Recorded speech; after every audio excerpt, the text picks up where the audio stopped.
Back with more breaking news this morning as Citigroup and Bank of America are both out with their earnings reports or lack thereof. And we have gathered here with us Daniel Frishberg from Laffer Frishberg, Charles Payne, who's been with us, and Liz McDonald. So let's throw this around. Daniel hasn't had a chance to weigh in. So real quick on what you've heard and or seen. We're going to start with Citigroup and this split up into what essentially is good bank, bad bank type of thing. Right. What do you think? Well, you know, Liz brought it up for 1 second, but it's hard to make a picture of it, so nobody really wants to touch it much on television. But the accounting rules that make them write down the value of perfectly good assets, they call it mark-to-market. Mark-to-market, right. But that's what killed the whole financial industry in the first place. Everybody knows this behind the scenes, but nobody really wants to talk about it because it's hard to illustrate. It is. But I believe that the Obama administration, he's a smart guy. He's not a conservative, but he's a smart guy.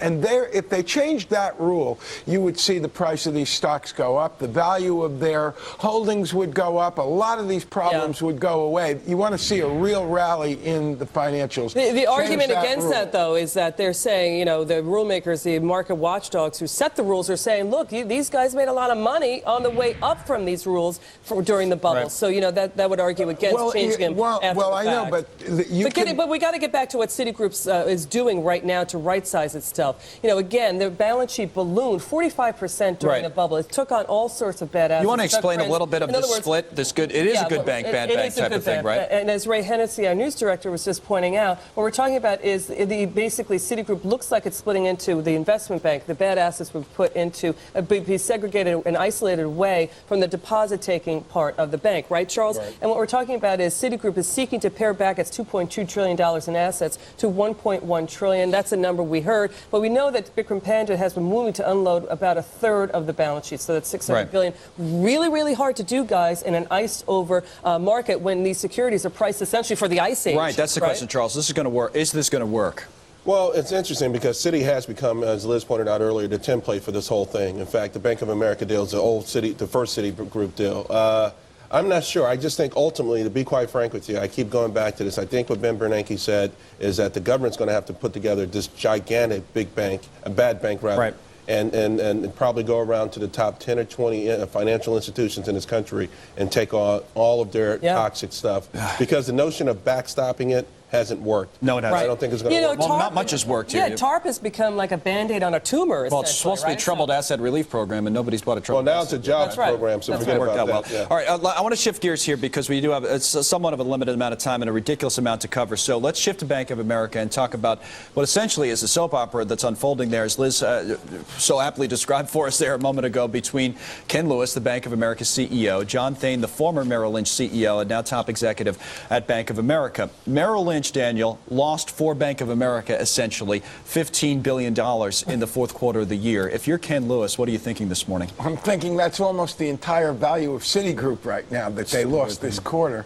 And look, if you look at what Bank of America did with the money that the government gave them, and you look at the acquisitions they made of Merrill Lynch and the Chinese bank, $7-8 billion, that's what they're doing with the money that that we're giving them.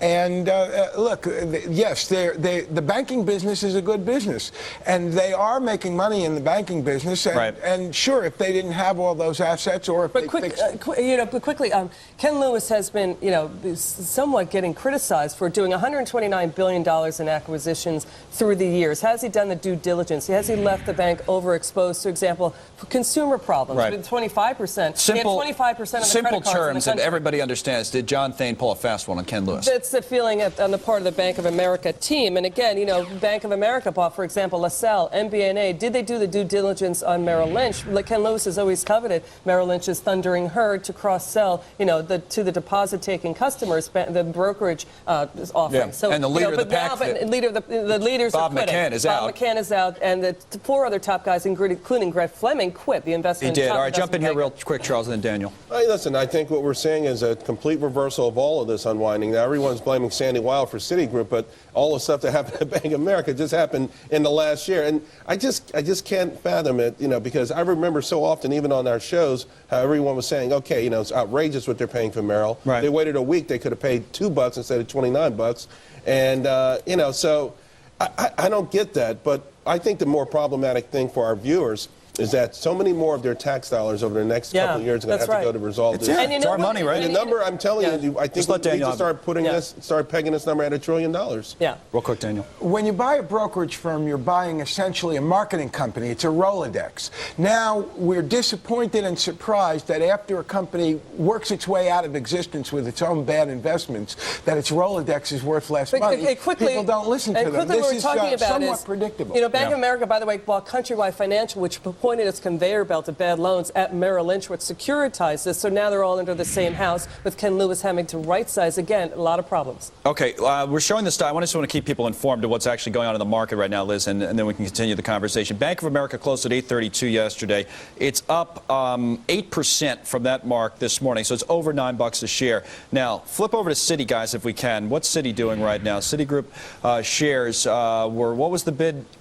419 on Citigroup. Okay, so it closed. So it looks like Citigroup's trading a little. Before the earnings came out, it was indicating right? 428. So maybe it slipped just a little bit. I think right now it's dangerous though when that stock's below $5. Because it's a violation of debt covenants. So yeah. Yeah, a 20% gain on a $3 stock is 60 cents. So it's not. You're talking about somebody who lost money from $30 down to $3 and gets back 60 cents, and that's a 20% gain.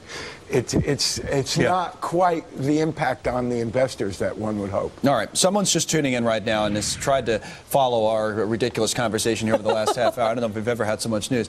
What should they take away from this? What they should take away from this is the two of the biggest banks in the country are clearly struggling. They're not out of the weeds. The entire market and economy is not out of the weeds yet. What can be done to fix the banking sector with Bank of America? So much for the worst being over, in other words. Last word, Charles. I echo what Liz says.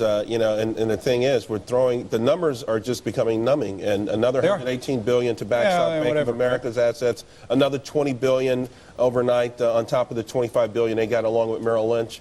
And it looks like this is just, we're not done with this. And it's interesting that both of these stocks are indicating higher, but the average person out there is still. What I'm really surprised at, guys, is that there hasn't been a run on the bank. Yeah, an actual physical run on the bank. And these are just brief snapback. The average person out there knows what's wrong at Citi. They know what's wrong at Bank. Not pulling their dough out. They're not. No, that's amazing. a good point. Real quick, Daniel, we're going to take a break here in a moment. Do television shows about banks and go buy mortgage bonds with your money. That's what I take. All right, guys.